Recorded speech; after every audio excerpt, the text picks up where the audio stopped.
Welcome to The Right Stuff from Goldspot Pens, a podcast that guides you from pen noob to aficionado in less than 20 minutes. I'm your host, Tom Otto. In this episode, I break down the differences of pens that cost from $6 to $312 each. Hang out until the end, and I'll give away something on my desk.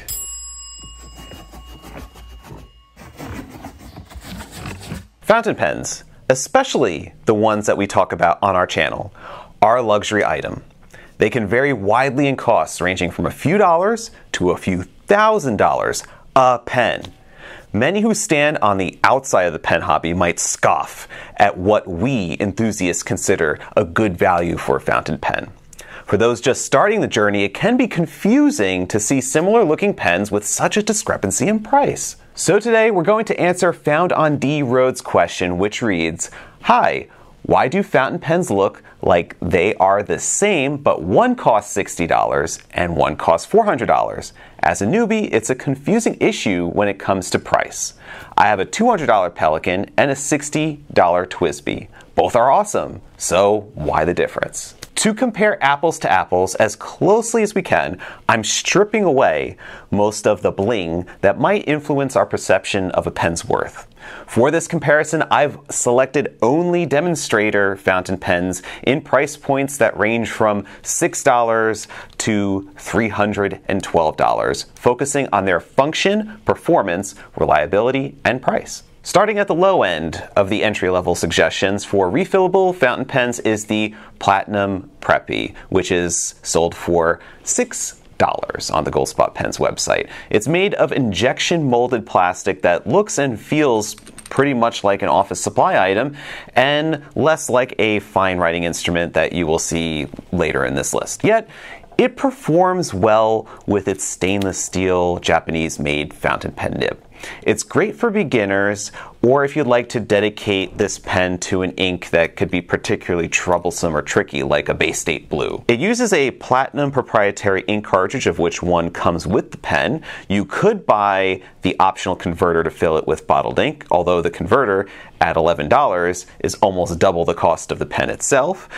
Which should give you an idea of just how much of a value that this pen is in general. Or you could then silicone grease the threads on the grip section here, and then eyedropper convert this pen, which is something that I did for the Diamond ink vent calendar last year. I eyedroppered a whole bunch of preppies with all the different inks in that ink vent calendar.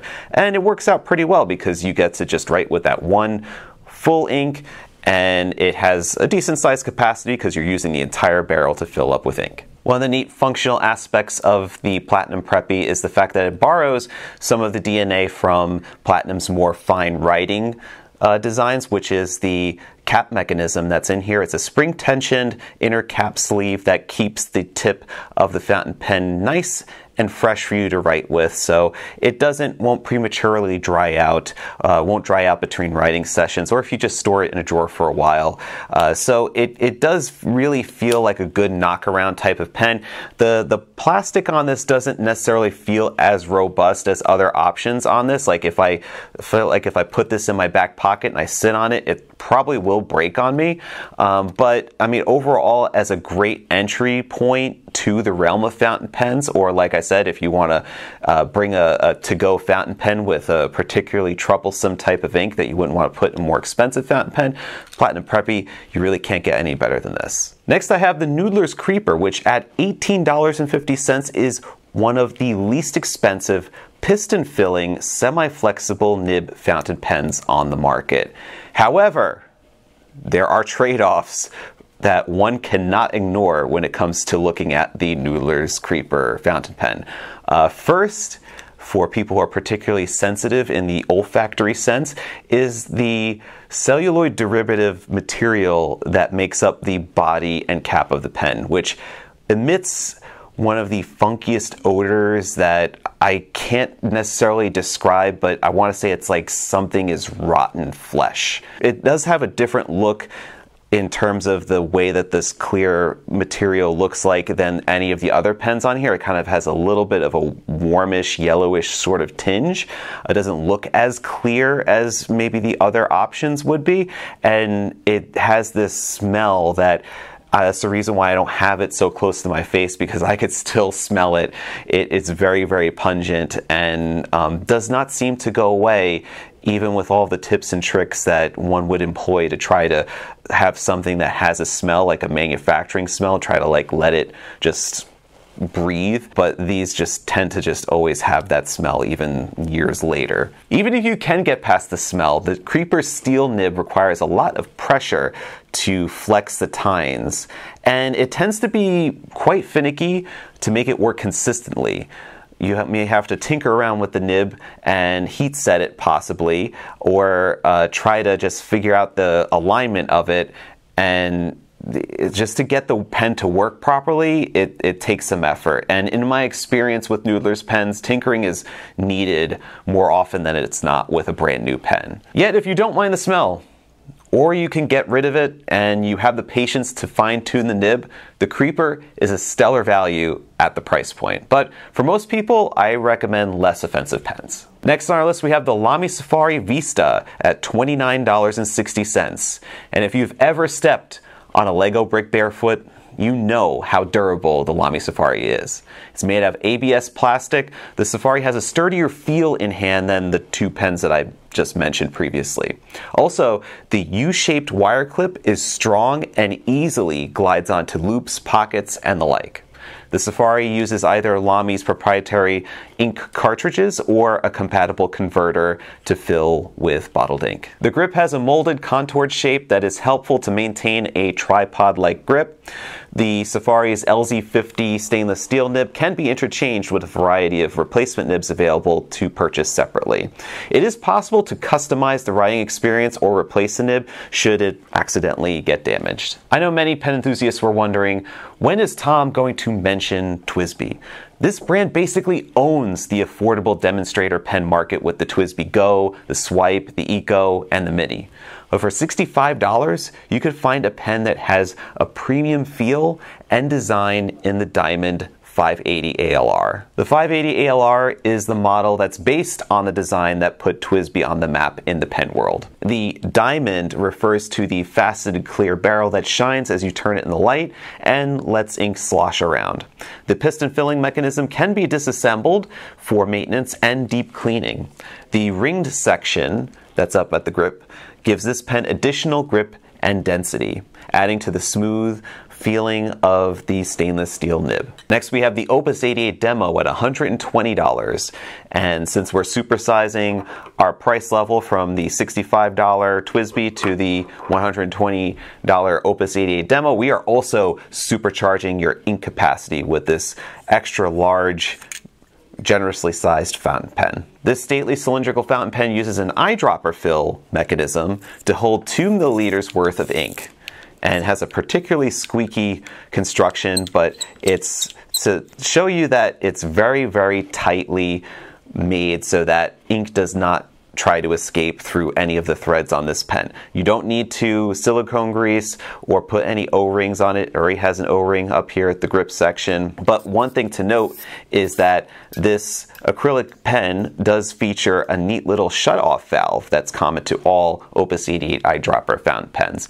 And this shut-off valve then prevents the tremendous reservoir of ink from accidentally being spilt all over, let's say, your notes, or spilt in your pocket as you're traveling, going from different elevations, or if you're out on a beach and the pen is getting baked in direct sunlight and ink may want to try to escape, but if you have the shutoff valve engaged, it is not going anywhere. The number 6 size Jowo stainless steel nib is one of the most popular nibs that most fountain pens use. So it's possible to swap this nib with other pens in your collection.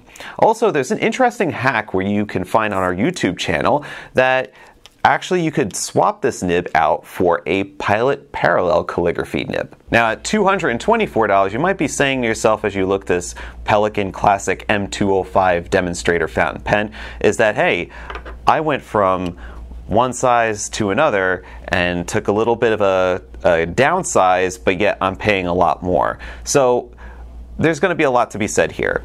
When it comes to fountain pens, particularly piston fillers, Pelikan was one of the first worldwide writing brands to introduce this type of filling mechanism during the golden age of fountain pens. Nearly 100 years later, and the company continues the tradition of creating pens that are meant to last generations. When you compare the Pelikan against other demonstrator fountain pens, it seems that it shouldn't cost nearly 4 times as much as the TWSBI Diamond 580 ALR. However, there are a couple of intangibles to factor here. First is durability. Since TWSBI's introduction in 2009, the company has always taken a quick remedy approach to handling any defective pens. This includes sending replacement parts for cracked caps, cracked barrels, grip sections, and the like. Reports of TWSBI cracking are so common, you'll find pen discussion boards filled with mentions.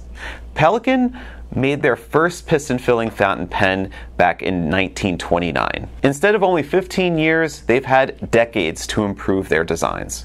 Vintage Pelikan pens are still in high demand by collectors today. A lifetime later, Pelikan pens are writing strong. Second point is the nib. While both nibs are made from stainless steel with an iridium tip, Pelikan nibs are made in-house and provide a uniquely smooth, bold writing experience. TWSBI nibs are also made in Germany by JOWO, which, like I mentioned before, is common for many pen brands. This is a matter of personal preference, but Pelikan nibs tend to write more smoothly, have a bit more bounce, and write thicker than typical JOWO stainless steel nibs. Our last stop is to Japan for another extraordinary writing experience in the Sailor 1911 large fountain pen. This $312 demonstrator uses crystal clear PMMA resin to show the inner construction of this classic cigar-shaped profile pen. This model is decorated with warm gold metal accents and a 21-karat yellow gold nib. The 1911's shape and size are reminiscent of the iconic Montblanc 146 fountain pen.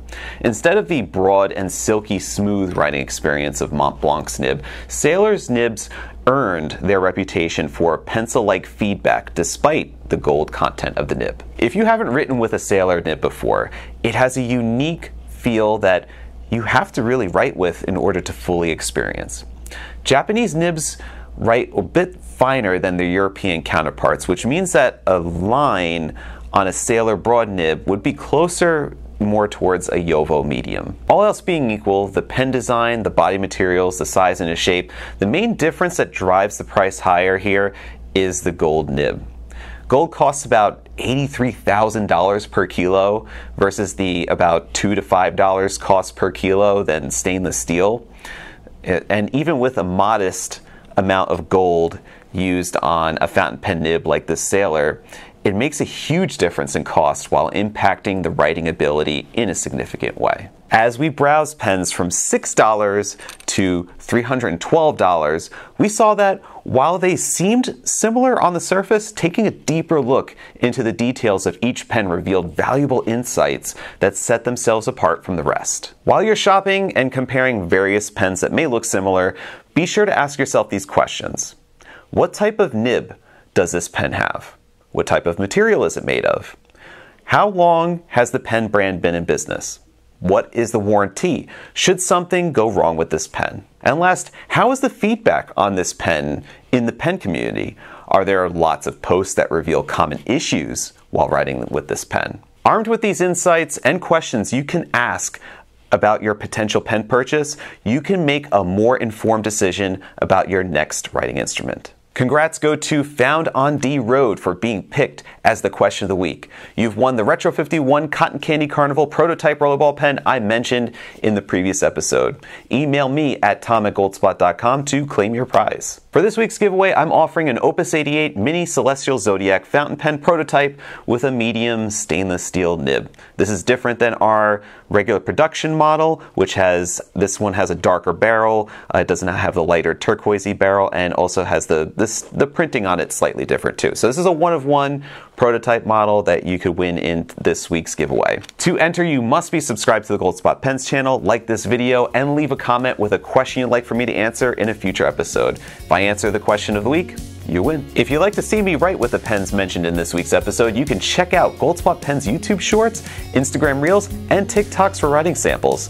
Thank you for checking out this week's episode of the Write Stuff podcast by Goldspot Pens. Now go out there, put your pen to paper, and write stuff. Until next time, stay inky, my friends. Take care.